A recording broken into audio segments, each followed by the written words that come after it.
Alright, this dish starts with two beautiful wild halibut steaks. Now, I don't like fish steaks. I'm actually going to make those into medallions, as you'll see in a minute, really easy.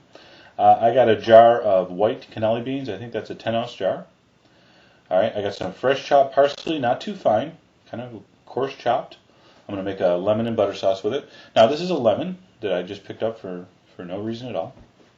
Some salt and pepper. I got my fresh garlic there, a hunk of butter, and some red pepper flakes. Now, I'm just using those red pepper flakes so I could show off that cute little wooden bowl that my mother-in-law gave me. All right, here we go. Now, to take a steak and make filet, it's so easy. There's a little thin bone running through the middle, and you got the skin going around the outside. All right, so what you're going to do is you're simply going to cut the meat away from the skin and bone. See, it's not a trick. It is that easy. So let's do the skin first.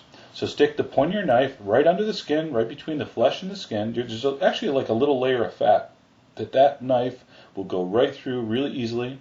Kind of tilt the knife towards the skin so you don't lose any of the meat. So now the skin's off. And with your fingers and the tip of your knife, you can actually feel that bone in the center. It's actually like a cartilage. And see, there's the bone. Just cut the meat away from it. So easy. Don't be afraid of butchering your own stuff here, especially something easy like this. So when I get those salmon steaks, just make salmon medallions. All right, so there's the halibut. I'm going to cut off that little red bit at the front, and that is a thing of beauty. All right, totally boneless, totally skinless, totally delicious. All right, I'm going to get these prepped for the pan. We're going to just drizzle a little bit of olive oil. Okay. So olive oil on both sides. And I'm going to season this with some salt and pepper right now. Now, here's a little controversy for you. Some chefs just say you cannot, under any circumstances, put black pepper on white fish. It looks bad. I think that's dumb because black pepper tastes really good with this, and it's really nice with the white beans and the sauce and so forth. So I'm using it. I don't care. But if that does bother you, you can use a white pepper or red pepper. But I see some of those culinary rules. I think they're just old-fashioned and dumb. So there we go. So our fish is ready. Let's make our white bean puree, which is going to take us all of about 3 minutes. That's the jar of Italian white beans, cannelli beans, that I drained and rinsed. Throw them in the pot.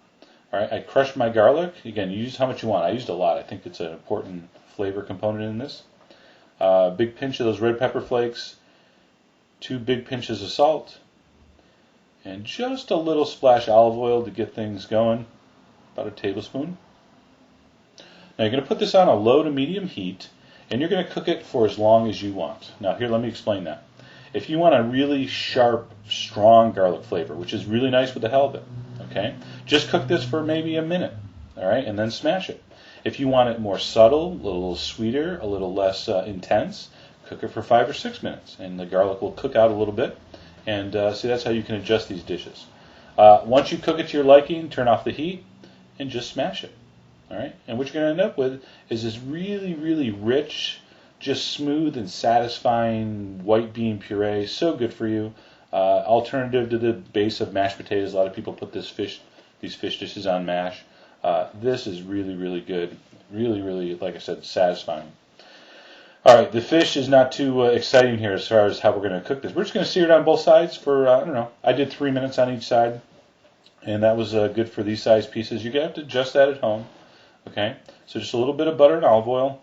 And again, this halibut is a really nice flaky fish, big flakes. So see, I just cooked it until it started to flake. It's just a hair translucent. I just like mine kind of medium. All right, so you do yours how you want. For the butter sauce, go ahead and put a few tablespoons of butter in a pan. Now, when do I add my parsley and lemon? The foam tells me. All right, when the foam at the top of the butter just starts to turn a little bit nutty brown color, then I'm dumping in my parsley. I'm turning off the heat. All right, and it just sizzles in that hot butter, and it just really makes that parsley taste, well, what's the word? Good. Tastes good. All right, so then goes my lemon. All right, and I'm just going to, again, there's enough heat in the butter. Just give that a stir, and we're going to sacrifice a little bit of color for flavor. All right, so if you spoon this over right now, it would stay kind of green, but I actually want that parsley to kind of sit in that hot butter for a minute and just sizzle a little more.